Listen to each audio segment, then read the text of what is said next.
In a world where wealth and success often come at the cost of personal connections, one man's life is about to change in ways he never imagined.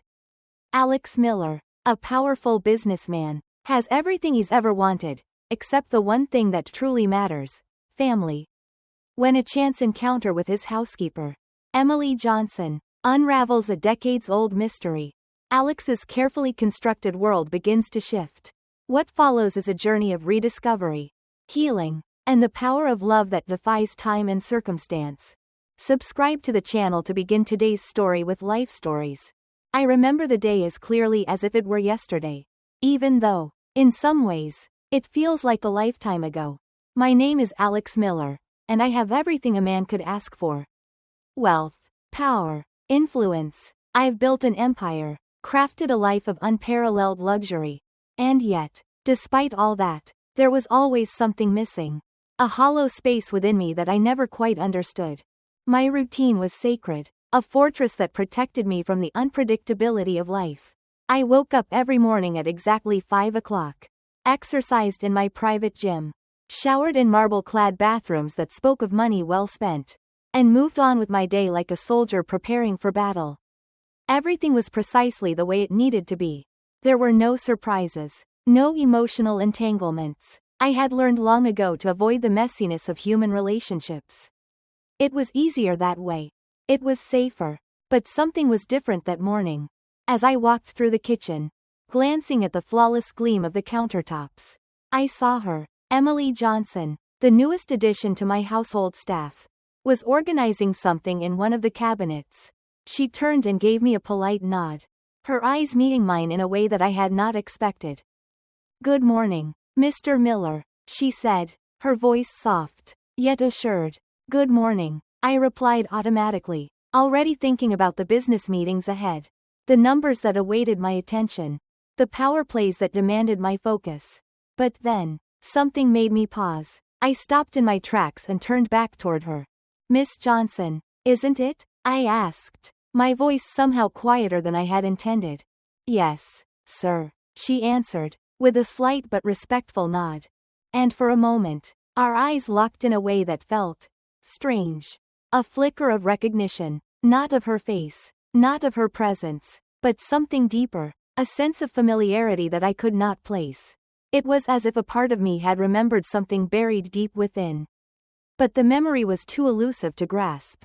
A brief moment that passed just as quickly as it came. I continued on my way, shaking off the odd sensation, blaming it on the weariness of the early hour. But as I settled into the back seat of my Mercedes and the car wound its way through the streets of Los Angeles, something lingered. That name, Johnson, kept echoing in my mind, reverberating through the hollow spaces of my life like a bell in an empty room. I tried to push the thought away.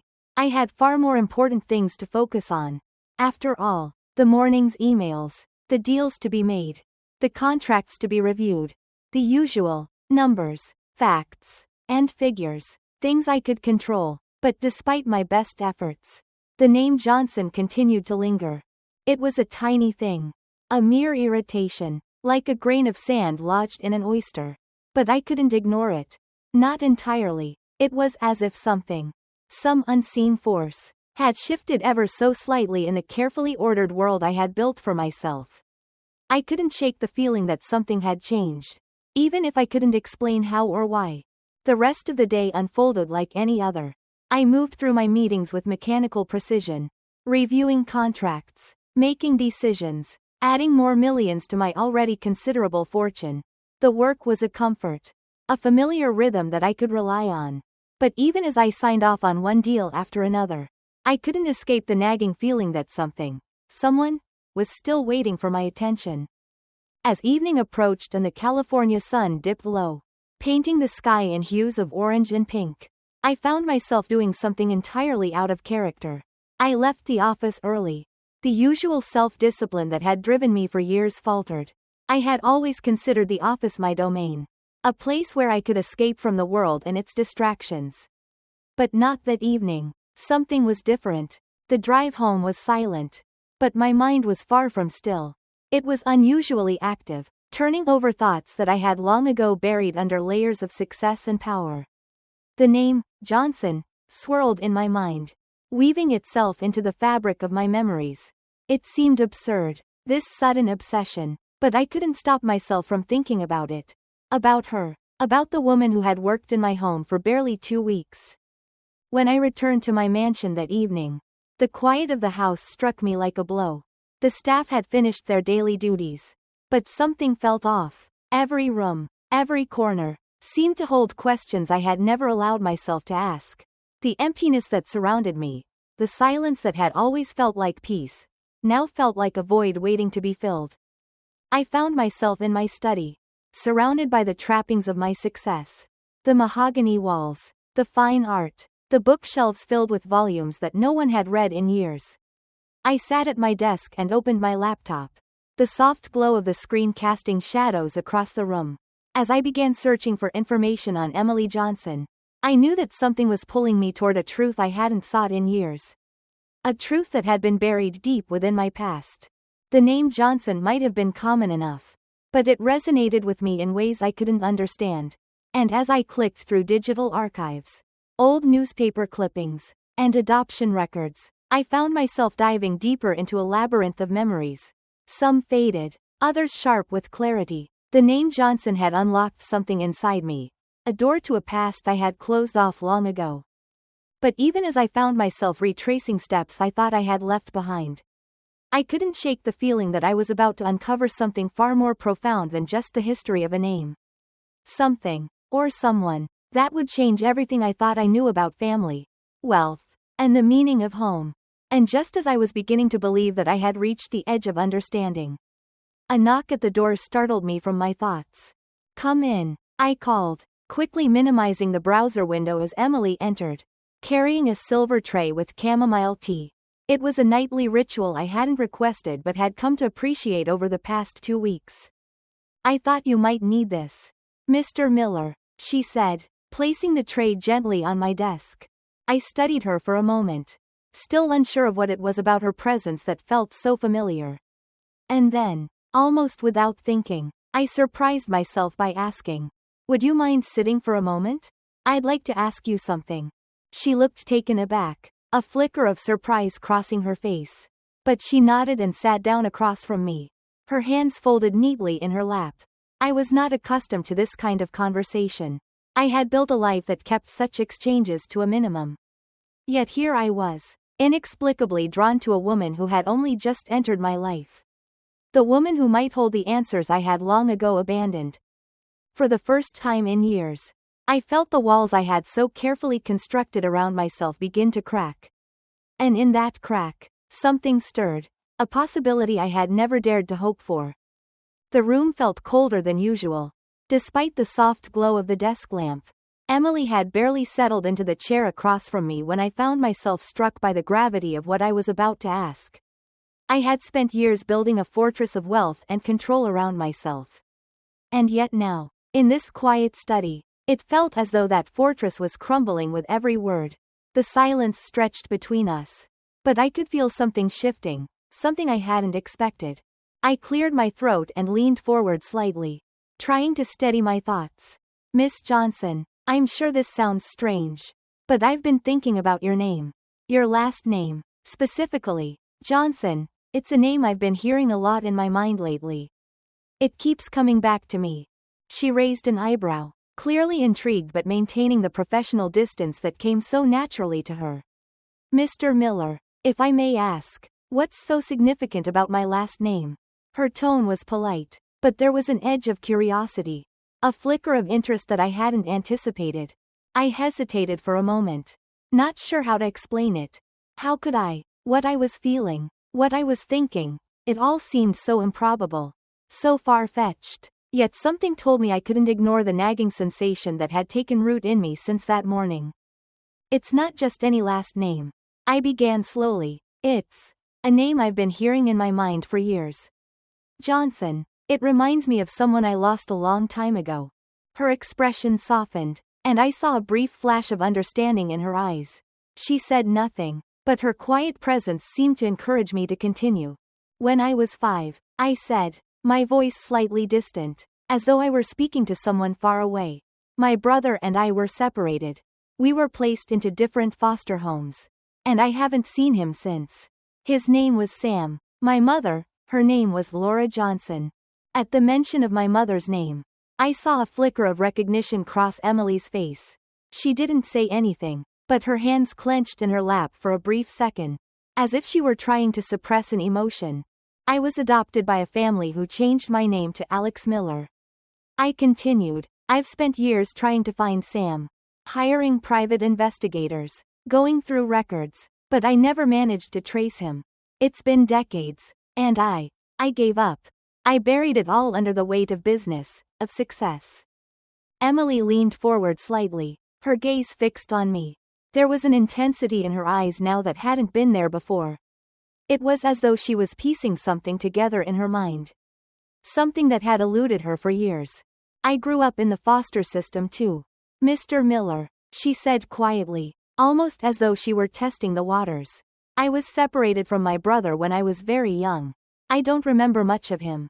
But I've always wondered what happened to him. The words hung in the air between us. And I felt a coldness creep up my spine. Was it possible? Could this be some wild coincidence? Or was there something deeper at play here? I couldn't ignore the similarity in our stories. The way they mirrored each other so precisely. We had both been separated from our siblings. Both lost to a system that had promised us safety but left us fragmented. I swallowed hard, my pulse quickening. Where were you born? I asked, trying to keep my voice steady. Sacramento, she replied, her eyes briefly flickering with uncertainty. I moved to Los Angeles when I was very young. Before everything changed. The mention of Sacramento made my heart stop. I had not expected this. My mother, my real mother, had lived there. It was where Sam and I had grown up before the system tore us apart. Could Emily really? I reached for the folder on my desk, my hands shaking as I opened it. Inside, I found the photograph I had uncovered during my search, an old, creased image of a young woman holding two small children, her smile bright despite the obvious exhaustion in her eyes. I slid it across the desk toward Emily. I have the same picture, she whispered, her voice breaking as her fingers brushed against the photo. She stared at it for a long moment, her eyes filling with tears as she traced the image of our mother. It's the only thing I have from before everything changed.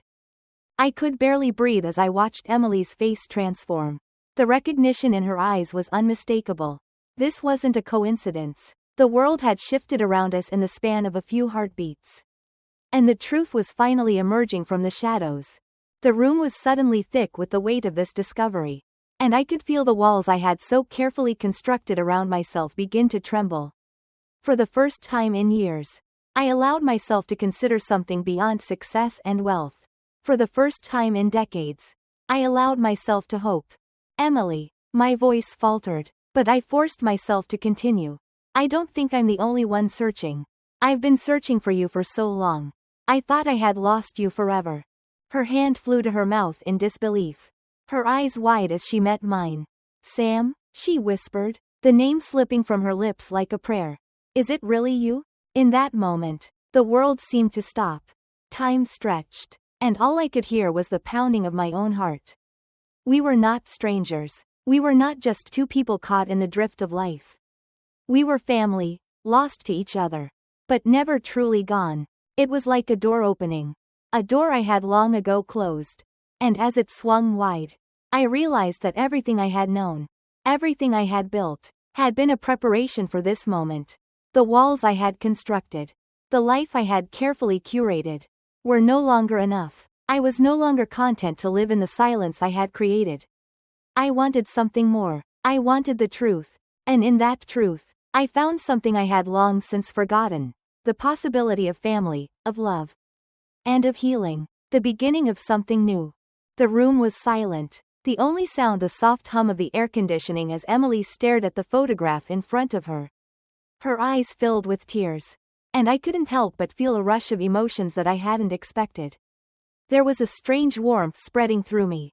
But it wasn't the warmth of success, of having made the right business decision. No, this was something deeper, something more fundamental, as though I was reconnecting to a part of myself that had long been buried. Her hand trembled slightly as she held the photo. her gaze still fixed on our mother's face. I could see the mixture of recognition and disbelief in her eyes. She reached up, brushing the tears from her cheek. And for a moment, we both sat there, lost in the quiet weight of the moment. Neither of us spoke, but in the silence, something powerful passed between us. "I've been looking for you for so long," I said, my voice barely above a whisper. My heart felt like it was beating in my throat. "I thought I lost you. I thought you were gone." "And you don't have to say it," she interrupted gently, her voice catching in her throat. "I've felt it too, all these years, wondering, searching, hoping." We sat there for what felt like hours. The words we hadn't said filling the space around us, binding us together. It was almost too much to process. This flood of emotions, this sudden understanding that the woman sitting across from me was not just a colleague or an employee, but my sister, my family. I leaned back in my chair, my mind racing as I tried to piece everything together. It was like uncovering a puzzle I had no idea I was even trying to solve. I had spent years searching for something I could never quite define. And now, as I sat in the quiet of my study, I realized that it had been sitting in front of me all along. "I have so many questions," I finally said, my voice steadier now, though still thick with emotion. "About our mother, about our childhood, about you. I need to know everything." Emily nodded, her expression softening. "I don't remember much," she admitted. "I was so young when they took us. But I do remember our mother. I remember the way she used to sing to us before she left for work. Moon River, it was her favorite song. I remember the way she smelled. The way she held us when she could." The mention of Moon River struck me like a blow to the chest. I had almost forgotten about that song. About the way our mother used to hum it as she got ready for work. The sound of it filling our small apartment with warmth and a sense of comfort. I closed my eyes, allowing the memory to wash over me, to reconnect me to a part of my past I had pushed away for so long. "I remember that too," I said, my voice thick with emotion. "I remember standing on her feet while she danced with us in the kitchen. The way she used to laugh even though I knew she was tired. I remember her smile, even when things were tough." Emily smiled softly, a wistful look crossing her face. "She was strong, wasn't she? She did everything she could to keep us together. But the world, it didn't make it easy." The weight of those words settled between us. It was the truth, a hard truth we both knew all too well. Our mother had tried her best. But the system had torn us apart. And we had spent our lives, each in our own way, searching for the pieces we had lost. As I looked at Emily, I saw a reflection of myself in her. The same determination, the same quiet strength that had carried me through all those years. She was not just a stranger who had entered my life by chance. She was a part of me. A part of my past I had never truly let go of. Even if I had tried to bury it. "I want to help," I said, my voice stronger now, filled with purpose. "I want to do something. We can't change the past. But we can do something to make sure no one else has to go through what we did. We can help families like ours." Emily's eyes lit up with a fire I hadn't seen before. "A foundation," she said, her voice filled with conviction. "To help single parents. To keep families together." The idea took root between us, growing stronger with every passing moment. It felt right, like a path that had been waiting for us to walk down. We had both been lost, in different ways, but now, we were finding our way back to each other. And in that return, we could create something greater than ourselves, something that could help heal the brokenness of the past. The idea of starting a foundation, one that could help families stay together, filled me with a sense of purpose I hadn't felt in years. It was a chance to give back, to make sure that the mistakes of the past were not repeated. It was a way to honor our mother, to honor the family we had lost, and to ensure that no one else would be torn apart by the system that had fractured our own lives.